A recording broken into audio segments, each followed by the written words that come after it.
Good morning, everybody. I'm John OLoughlin. Welcome to McDuff Lives, and it's January 22nd of 2024. A couple minutes after 11 a.m. and didn't play the Ospreys, so let's play the Ospreys. And there they go, all five of them. They'll be back here in only about 2 months now. Less than that. No, what? About 6 or 7 weeks. And hello, all the sun, and hello, Polly, and hello, everybody else. I can see some of the channels, but not all of them. So if you're chatting on the Rumble channel, hello to you. If not, then why not check in and say hi if you don't mind. It'd be good to know that you're here. Hey, Corky's here. He says, "Hola, hola, back to you, my friend." And here's to 2024. Make it help us resolve all of these crazy issues and get back to the positive future that we deserve and our kids deserve.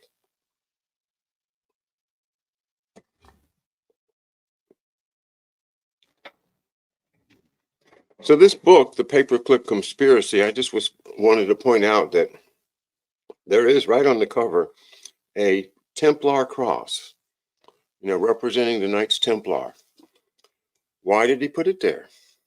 Well, I offer that to you to muse about.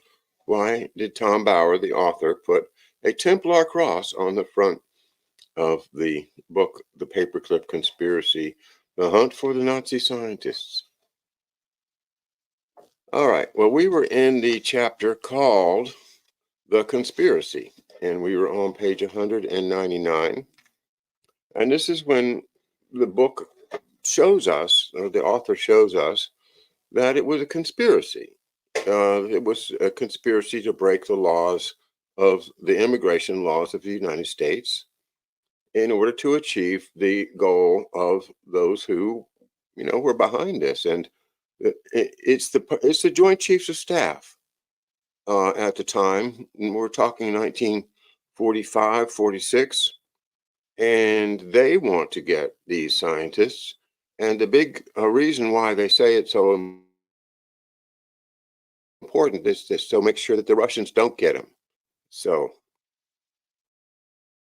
anyway, so we were talking about the agency called JIOA, which is the Joint Intelligence something office of the British and the Americans that jointly decided how to exploit the intelligence that they gathered from the Nazis after the war. And this includes numerous missions that we've talked about and also read about in other books. So the JIOA is the top American and British authority. And the Americans wanted to bring these nuclear scientists into America, but the British and the Americans were starting to have a feud between each other, or had for some time. And they rejected a proposal that was made by the Americans that they just bring them to the United States. So they're still in Germany. And we'll pick up the text here on page 199. Frustrated by the British veto, the Joint Chiefs of Staff suggested to McNarney and Clay, remember Lucius Clay, it will be the Supreme Allied Administrator of Berlin, general, of course, that in the interest, so the Joint Chiefs of Staff suggested that in the interest of national security, a few important scientists should be arrested and detained at the dustbin internment camp to prevent their departure to Russia. Clay was outraged that the fledgling democracy he was trying to cultivate in Germany would be jeopardized before its birth. Quote, "I should like to point out," he retorted, "the illegality and impracticability of the detention of a scientist or any other individual solely because of his scientific knowledge, ability, or preeminence in his field. The indefinite detention of all or any of the scientists on your denial list for these reasons is undemocratic and illegal under present laws." Now, that's General Lucius Clay, who is a very, very patriotic general and wants to exploit the victory, but he's standing up for his principles and for democracy, for American principles. Nevertheless, just like in the last reading last week, where our poor Mr. Uh, Krause, Sam Krause, got shipped off to a meaningless job after the State Department got tired of him trying to stop the flow of these paperclip Nazis into the United States. Now the next roadblock is General Clay himself. Pardon me a second.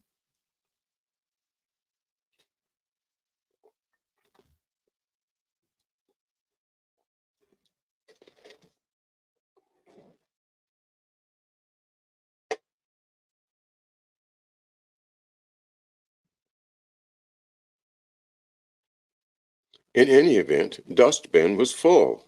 Denial was only feasible, exclaimed Clay, if the Germans could be shipped to America. After this outburst, Clay partially retreated but insisted that to give their incarceration a semblance of legality, the suspect Germans should be placed on the denial list. The first to suffer was Heinz Hinsen, a paperclip scientist who had returned to Germany. Ostensibly, he was jailed for theft, but the real reason was that he knew, quote, too much about U.S. intelligence methods, unquote. Clay's reproach pressured Washington to find its own solution. One option was to get American commerce and industry to employ the Germans. Whoa, wow, what a great idea. I wonder how he thought of that. Get American commerce and industry to employ these Nazi scientists. Yeah, great idea.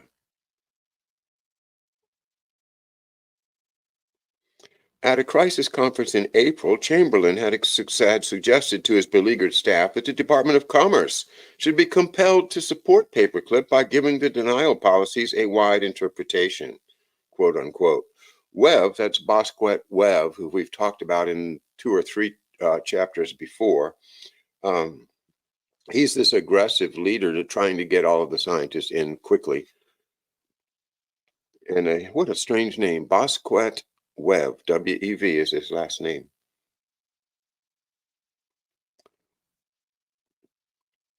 Webb had echoed that determination. Quote, we must keep the state and commerce tied up in this program. Chamberlain dispatched his staff with the order that everything was permissible under the banner of national security, quote unquote, including transportation of Germans to America for industry at public expense, which was forbidden by law.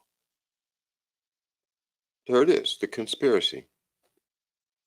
Diligently, Webb compiled a long list of available German talent to be denied to other countries, including a geneticist whose hybridization process could increase yields of sugar beet, and a hormone specialist who had developed effective immunization against foot and mouth disease.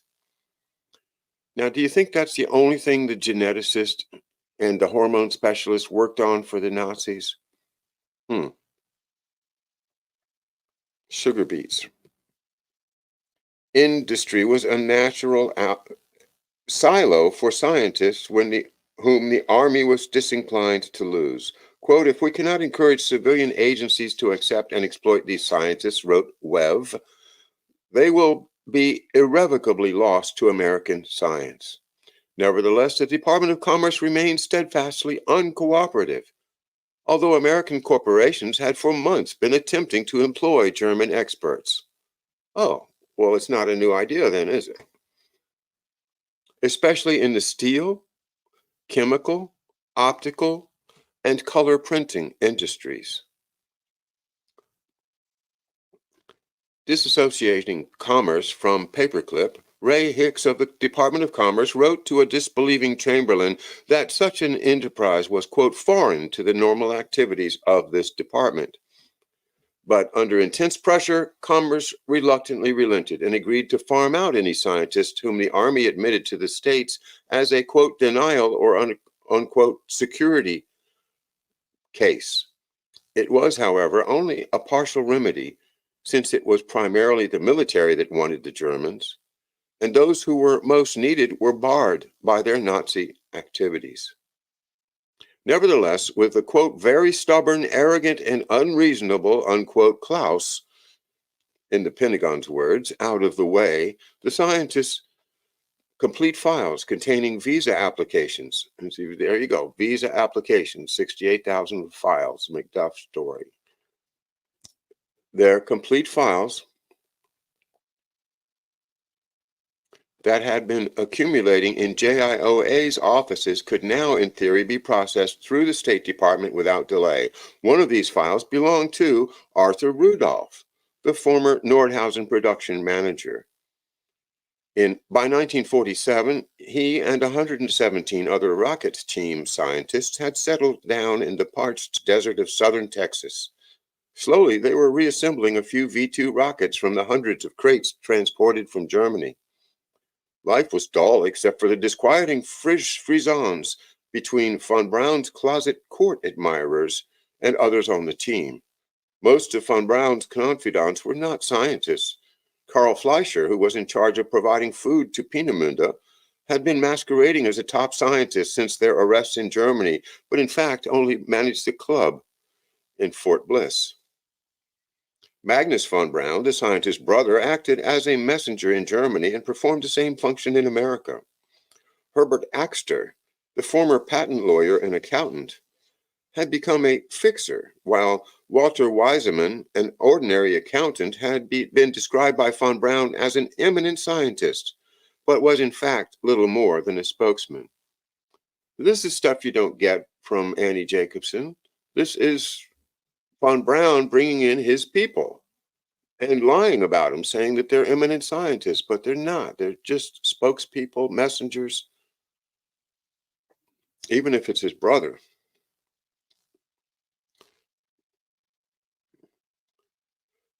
On von Braun's insistence, members of the favored circle earned higher salaries than the real scientists, and their way of life made a mockery of the Army's pronouncement that they were in, quote, limited custody, unquote. And as early as the summer of 1946, some owned cars, drove unescorted with local girls into Mexico, and were fussed over like heroes. Early in June 1947, the tranquility of the group's existence was slightly ruffled when two Air Force investigators arrived at Fort Bliss to question those scientists who had worked at Nordhausen. The exact reason for their sudden visit stemmed from a chance incident in the former concentration camp at Dachau, which had become the center for the American Army's war crimes investigations and trials. Among the team investigating those responsible for the brutal treatment of inmates at Nordhausen was William Almans, the Dutch interpreter, who had been attached to the first war crimes investigation team to visit Nordhausen. Almans, by then well known for his terrier-like tenacity, was drafted to Dachau to find more SS officers who could be brought to trial. Quote, my greatest problem, he remembers, was the wall of silence whenever I questioned the Germans. Among the 14,000 Germans imprisoned in the beehive at Dachau were a number of high-ranking SS and SD officers who understood only too well that under American law, the burden of proof lay on the prosecution. These officers regularly briefed SS non-coms, explaining that their salvation rested in bluntly denying everything and pleading ignorance.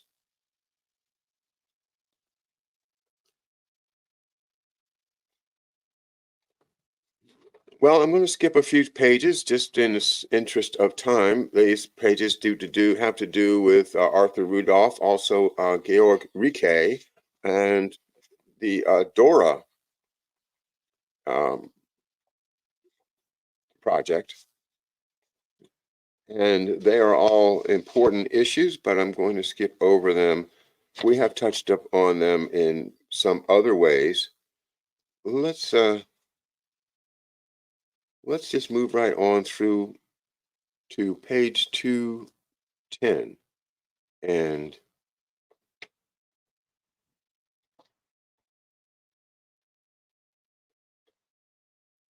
209 at the bottom. In July 1946, permission was given by the Army Chief of Staff for Paperclip to be used by the Military Intelligence Service as a cover for bringing a maximum of 30 intelligence agents and specialists to America. The decision contradicted Major General Clayton Bissell's edict the previous September, but once the machinery was established, the opportunities for abuse were too tempting to ignore. The known beneficiaries of this extracurricular activity were East Europeans, who had allegedly worked for American intelligence in Soviet-occupied Europe. The first list of this kind submitted to the State Department in August 1947 named 25 men and women from Eastern Europe and included 15 Finnish general staff officers. Unconvinced of their importance, Hamilton Robinson and the State Department refused to certify that their admission was in the national interest.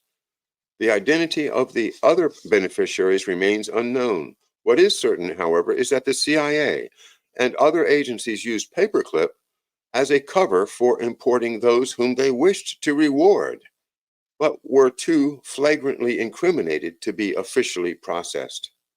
A scheme that was easier to execute once Paperclip became a totally unofficial and truly secret operation. Pardon me.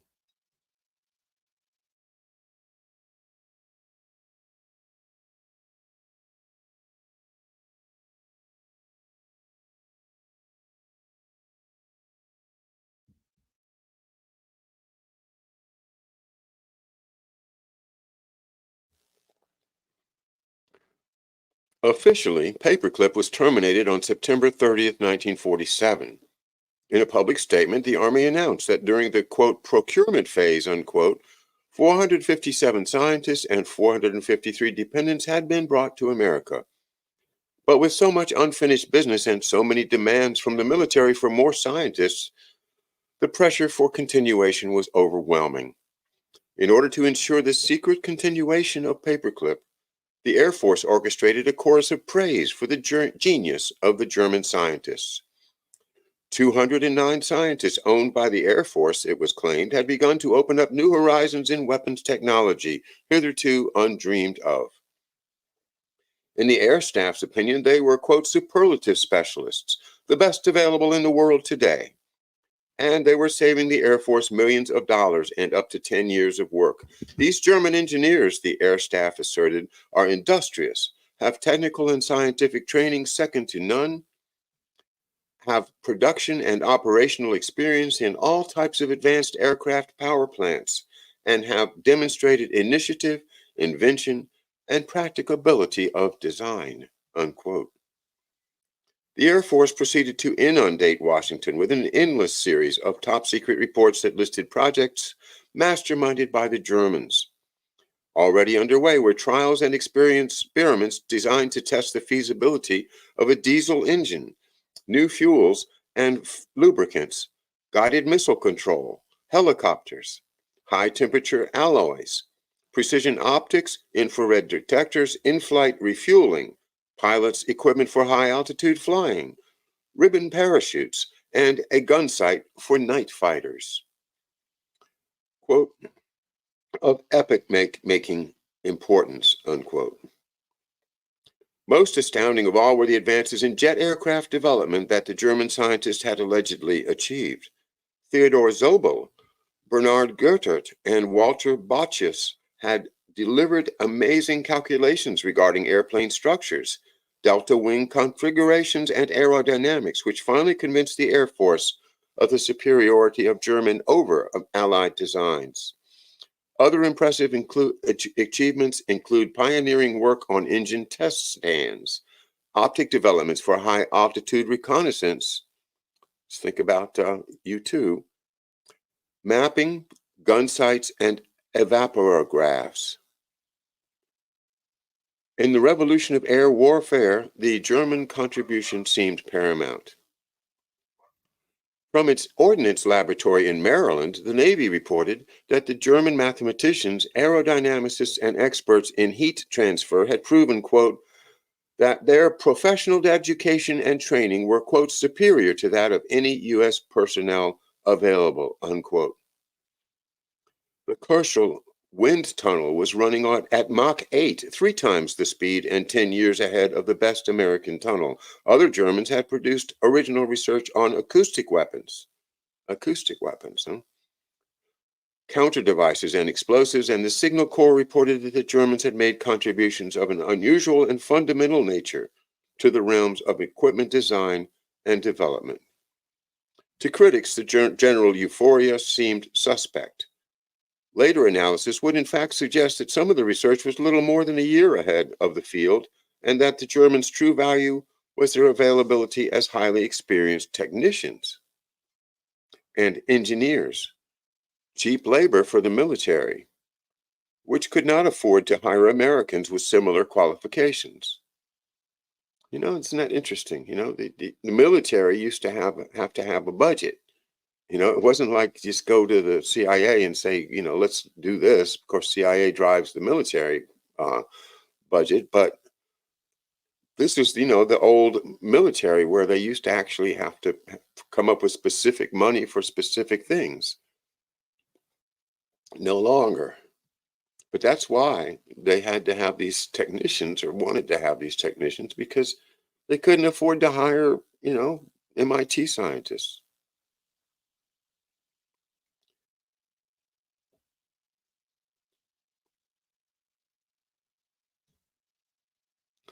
Throughout 1947, British and American intelligence reported the fears of General Achille Libizard, the head of the French Ballistics and Aeronautics Research Center in St. Louis, about the Germans working for their own ends in a conspiracy with other German groups employed by both Britain and Russia. To Libizard's anger, the Germans were ignoring French interests. His suspicions and warnings were taken seriously in Washington. Orders were issued to tighten surveillance of the Germans in America, and there were attempts to insert American agents into French research institutes to discover how information on German work in America was leaking to France. The principal suspects remained German scientists returning from visits to Europe. But of greater concern were the frustratingly inconclusive intelligence estimates of Russian progress.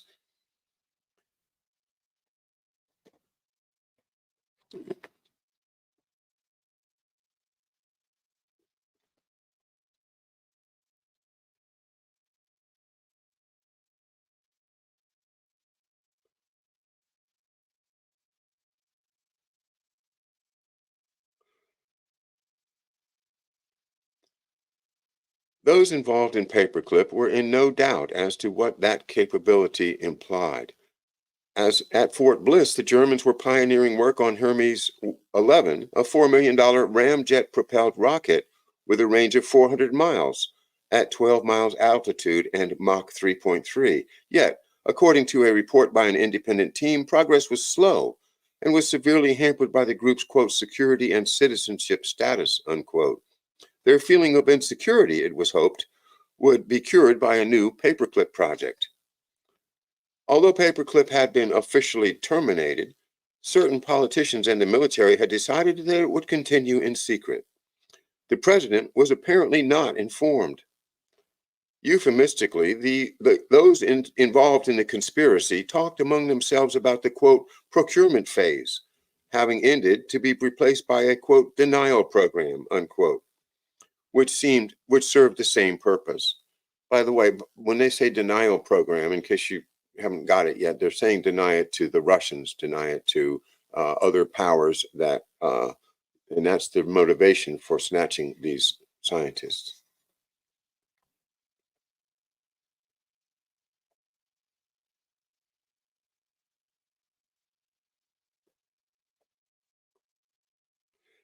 In October 1947, a new secret formula was agreed by the War, State and Justice Departments known as the Escape Clause. Visas were to be issued provided Royal at the War Department simply certified that a scientist's admission was quite highly desirable in the national interest, unquote. National security or denial of these services to another country was deemed to be in the national interest, and responsibility for security checks was transferred from state to justice. Once approved, the State Department would simply inform the relevant consul that the legal requirements had been obeyed, then a visa would be issued. Once the pact was agreed on, Marshall asked Royal seemingly as a casual aside, to take, quote, some precautions to guarantee the so-called war criminals are not certified, unquote. As if to confirm the validity of their conspiracy, at the end of October, on the same day that Major General Leslie Gross publicly predicted that it would take the Russians 15 to 20 years to develop an atomic bomb, Soviet agents tried to kidnap Werner Eisenberg from his home at Göttingen. A new intelligence report used Groves' estimate, warning that the Soviets would possess the bomb by 1952. Denying Russia that nuclear parity now became enmeshed in the conviction that the Germans possessed the vital key to victory in a future conflict. Clay was sent a revised JIOA denial list of 325 names accompanied by orders to maintain surveillance to find those listed, quote, attractive employment, unquote. Only 15 scientists were placed in the potential arrest category, namely the nuclear scientists in Göttingen and a number of experts on chemical and biological warfare, who were too highly incriminated to be transported to America. Within a few months, even those who had committed to the most barbaric murders would be deemed eligible for entry into the United States. Meanwhile, a group, some of whose members were closely involved with one of the most nauseating aspects of Nazi science, had already arrived.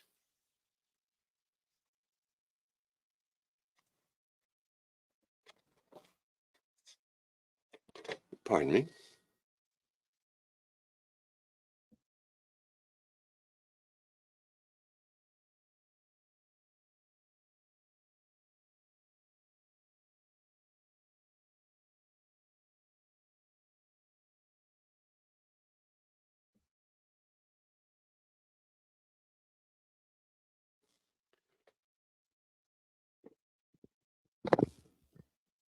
All right, moving on to Chapter 10, The Doctors from Berlin. Although they had only recently arrived in the hot desert of southern Texas, the German doctors, whose new home was the Randolph Air Force Base in San Antonio, were gradually beginning to forget the horror of the war. Led by Hubertus Strugi Strughold, they were feted as geniuses when introduced to their new neighbors by the U.S. Air Force. It was only 2 years after the war, but the anti-German resentment that lingered was soon dispelled.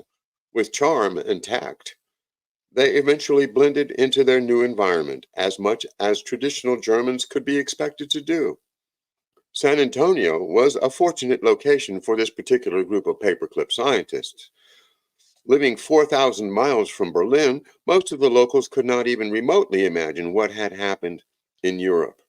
Slightly embarrassing questions could therefore be politely brushed aside by the former Berliners without revealing anything unpleasant.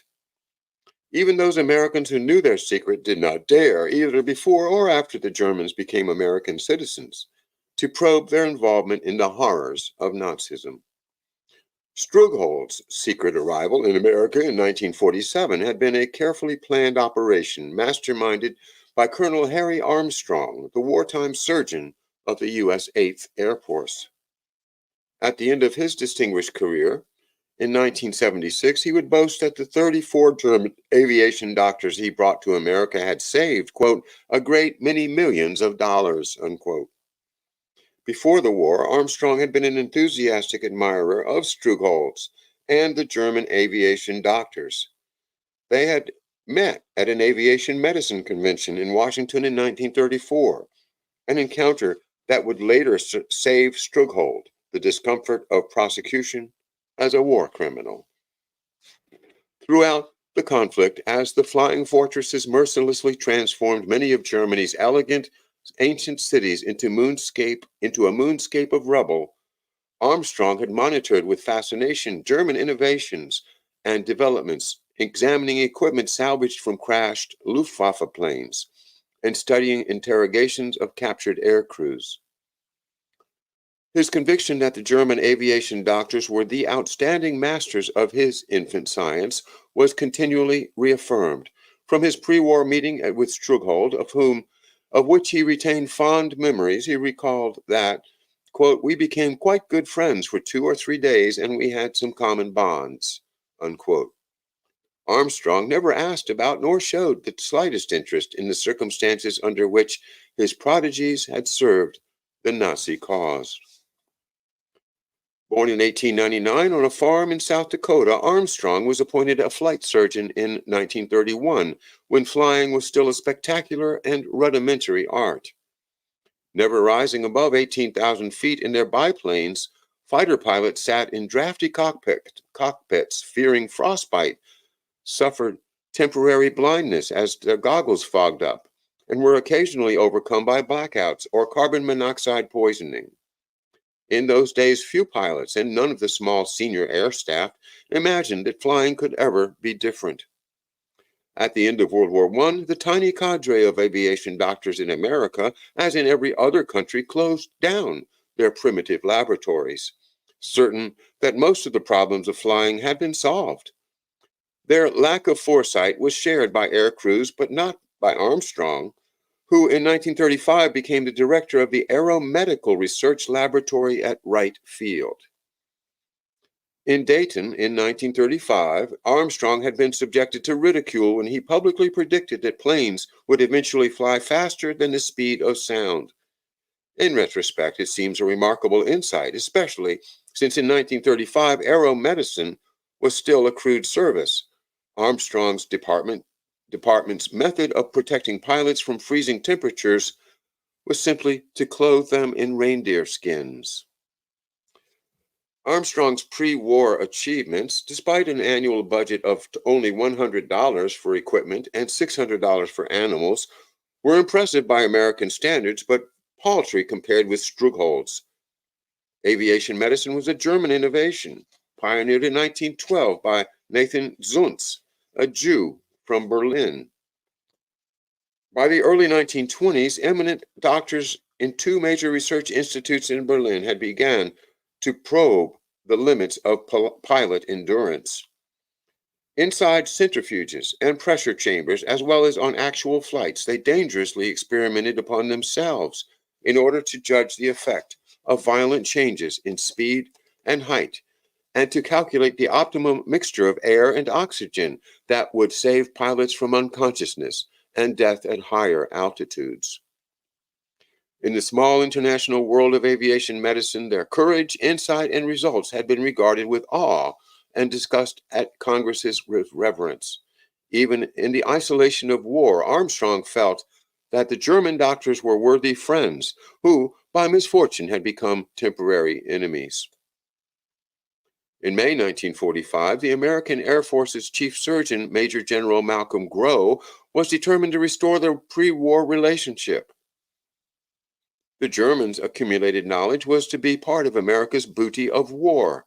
Armstrong, then aged 46, was dispatched to the ruins of Berlin to hunt for Strughold and to interrogate and debrief him. But his round of visits to the wartime addresses of Luftwaffe medical research centers proved fruitless, since practically every building was damaged or destroyed. In the chaos of divided Berlin, Armstrong's hunt depended upon initiative and intrigue. Days passed before he found Ulrich Luft, a high-altitude specialist in the remnants of the former Air Ministry Aeromedical Research Center. Luft, the son of a Scotswoman, had done his earliest research on the Jungfrau in the Alps and in the Himalayas. Although the two had never met, it was for both a spiritual reunion. I had read Armstrong's work before 1939, recalls Luft, who now lives in New Mexico. For his part, Armstrong was relieved that he had finally found someone who, quote, felt that I was not tracking down potential criminals, that I simply was a fellow research person who was interested in their wartime work, unquote. Directed by Luft, Armstrong was soon reunited with Strughold, who was working at Göttingen University in the British Zone.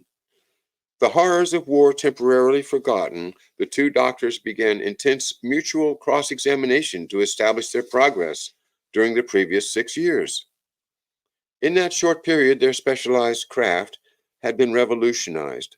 Jets, pressurized cabins, G-suits, and proper oxygen masks had transformed flying from a jolly pastime to a sophisticated science. Despite American and British advances, Armstrong was overwhelmed as they talked by Struckhold's account of the results of that the Luftwaffe doctors had obtained. Conscious that his prize could still elude him, Armstrong was gripped by a ragging fear that America's allies would suborn or even kidnap Struckhold and his colleagues. Luft had already been interviewed by the Russians, but fortunately had not been recruited, and the arrival of a British investigatory team, headed by Sir Brian Matthews, the director of the Institute of Aviation Medicine at the Royal Aircraft Establishment at Farnborough, to interview Struckhold, only fueled Armstrong's anxiety. As in all other fields, the intense wartime cooperation between Britain and America had been reached a bitter competition for German knowledge. The Americans were edgy about having us around. They were polite and hospitable with their enormous food supplies, Matthews remembers, but totally uncommunicative. Armstrong had, in fact, little cause to be suspicious. Unlike the Americans, before 1939, the British had never taken aviation medicine seriously. But during the brief span of war, Matthews, a young fellow of the Royal Society, had been abruptly promoted from working in totally primitive conditions to the command of a substantial institute. Quote, no one understood the problems of night vision or the need for oxygen. Pilots during the Battle of Britain could be heard hallucinating over the radio, calling out that they were landing when they were hovering over banks of cloud. The air marshals were so backward, stubbornly denying that oxygen deficiency was a problem. To convince one air chief, I invited him into a pressure chamber and secretly increased the altitude. When he was unconscious, we removed his braces. He still had not realized that he had been unconscious when he stepped out and I handed them back to him. It silenced his arguments. Thanks to Matthews, by 1945, the gap between British and American aviation medicine had narrowed considerably. But the British still lacked sufficient maturity to appreciate the vast vista opened up by the war. When Matthews flew around Germany interrogating German doctors, he convinced himself that, quote, the Germans had little more to offer from their wartime experience. His reaction was totally different from Armstrong's. As for the Germans, they were amused by one particular British error. The British, it emerged, had misunderstood a fundamental wartime discovery. Blackouts were caused not by oxygen deficiency, but by G-forces and by blood draining out of the brain. Shortly before returning to Britain in July, Matthews traveled to Schleswig-Holstein at the northern tip of Germany, where he interrogated Dr. E. Holzlerner, a physiologist employed by the Luftwaffe Research Institute. Willingly, Holzlerner described the Luftwaffe's attempts to improve the chances of survival for the hundreds of airmen who crashed in the North Sea. Holzlerner told Matthews that he had tested pills that would neutralize the salt in seawater and had tried also to find a method for rapidly restoring the body temperatures of pilots who had survived crashes into the sea. Some of his guinea pigs had also died, confided the German, but overall the results were promising. The unsuspecting Englishman left Schleswig-Holstein satisfied that the Germans had failed to find a solution to either problem. To his amazement, shortly afterward, Holzlerner shot himself in the head. Matthews suddenly understood that his guinea pigs were not animals, but human beings. Ironically, Holzlerner, no, I had it right the first time. Holzlerner was, quote, wrongly thought that we had realized Nevertheless, Matthews did not report his suspicions to war crime investigators since it, quote, wasn't our business, unquote. In silence, the British investigators returned home, leaving the field to Armstrong. Quote, we never thought of bringing any of the German scientists back to Farnborough, Matthews recalls. The British could see no advantage or reason for doing so. The discovery that German doctors had carried out criminal human experiments had been made soon after the liberation of France. in autumn 1944. But when Sam Goudsmit, director of the U.S. War Department's top secret Alsos mission in Europe, passed on revelatory captured documents to other scientific investigators in February 1945, he recommended that circulation be limited to Allied scientists. Quote, the ultimate purpose of this procedure, wrote Goudsmit, quote, is to acquaint American specialists with the activities of their German colleagues. This is expected to have a profound influence upon their attitude towards enemy scientists, unquote. If Goudsmit had been expecting Allied scientists to feel revulsion for the Germans, he was mistaken. While Armstrong and Matthews were in the north of Germany interviewing Strughold, Major Leo Alexander, a U.S. Army doctor, was investigating the Luftwaffe's experimental treatment of exposure to the cold. On June the 5th, Alexander traveled to the center of the research, the Institute of Aviation in Munich, to question Professor George Welz, whose well-equipped laboratories included a, quote, excellent low-pressure chamber, unquote. Welz proudly explained to Alexander his startling discovery. Contrary to established pre-war assumptions about the perils of the so-called, quote, death by rewarming, unquote, Welz had revived frozen animals by plunging them into hot water. His results, Welz told Alexander, had been delivered to the Luftwaffe and the Navy, and also to the only major wartime gathering of Germany's senior aviation doctors at Nuremberg on October 26, 1942. It was a conference about which Alexander and other American doctors were to hear more in the months to come. Quote, it cannot be denied, reported Alexander, quote, that the fundamental observation of Dr. Welz was sound. The fundamental new factual observation upon which the research was based was the discovery that rapid warming in hot water of 40 to 45 degrees centigrade was life-saving in guinea pigs and large pigs that had been chilled to the threshold of death. Alexander asked Welz to show him the place where the experiments on large pigs had been performed. Alexander's visit to the site at Gut Hirschau was disappointing. None of the equipment that remained was big enough for pigs. Quote, Dr. Welz was then asked whether his ideas, theories, practices, and recommendations were ever applied to human beings.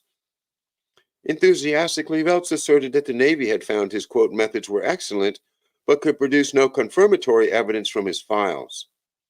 Alexander became suspicious. At the Gut Hirschau laboratories, Welz had meticulously preserved test equipment for small animals, such as mice and rabbits, but strangely not for pigs. Nor could Welz produce data on his use of methods on the people rescued by the Navy. There seemed one obvious conclusion, quote, it suggested to me that there had been filed together with other material which he did not wish to show, unquote. With some trepidation, Alexander asked Welz whether any of his experiments had conducted on human beings. Vehemently, Welz denied the existence or any knowledge of such tests. To allay suspicions, Alexander left Welz without making any comment, but, quote, with a distinct conviction that experimental studies on human beings had been performed, but were being concealed, unquote. Eager to establish the truth, Alexander began the long drive north to Göttingen. Strughold, he felt, could provide an explanation. But before reaching the Northern University, Alexander heard that the American Army radio had broadcast interviews with survivors from the Dachau concentration camp, which revealed that in experimental block number 5, fellow inmates had been immersed in tubs of ice with instruments attached to their bodies to monitor their painful deaths. His suspicions seemed to be confirmed. 10 days after leaving Welz, Alexander was seated opposite Strughold. To the American's grim satisfaction, this distinguished German professor volunteered that he had also heard the broadcast and confirmed that he had heard Dr. Sigmund Rascher, a Luftwaffe staff surgeon, discuss at the Nuremberg conference his use of, quote, criminals, unquote, for the experiments at Dachau. No one else, Strughold asserted, was involved.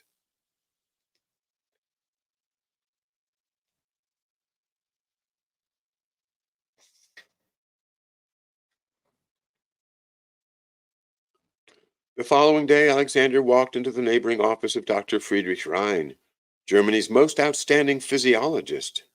After a preliminary discussion about Dr. Rhein's own work, Alexander inquired whether he knew about the Dachau experiments. Rhein readily confirmed that he too had heard Dr. Rascher boast about his experiments at Nuremberg, but Rascher was not only in the Luftwaffe, he had also been a member of the SS and was an unpleasant person, quote unquote. After 5 days in Göttingen, Alexander believed that he had established the truth. All the eminent German aviation doctors and physiologists he spoke to confirmed that Rascher had conducted the cold experiments and that his results were dubious, but that no one else was involved. Alexander then left Göttingen for Berlin. Unknown to the Germans, Himmler's vast private archives had been discovered, hidden in a cave in Hallein, and had just been returned to the capital. Swiftly but methodically, Alexander and 5 assistants sifted through the mass of files until, with a cry of success, they found, quote, a wealth of most revealing material, the records of the Dachau experiments, all personally annotated in green pencil by the obsessive SS leader.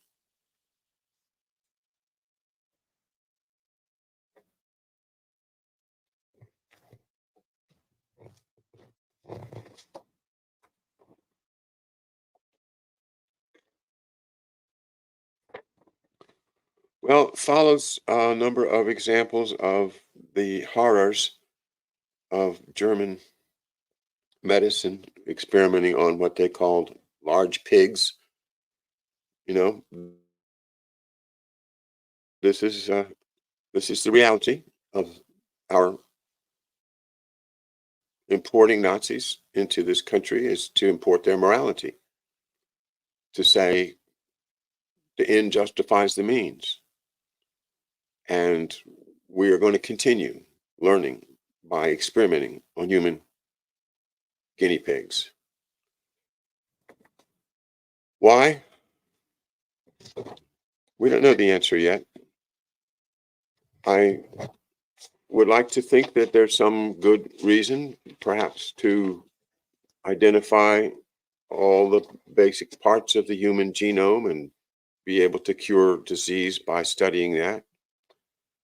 But obviously,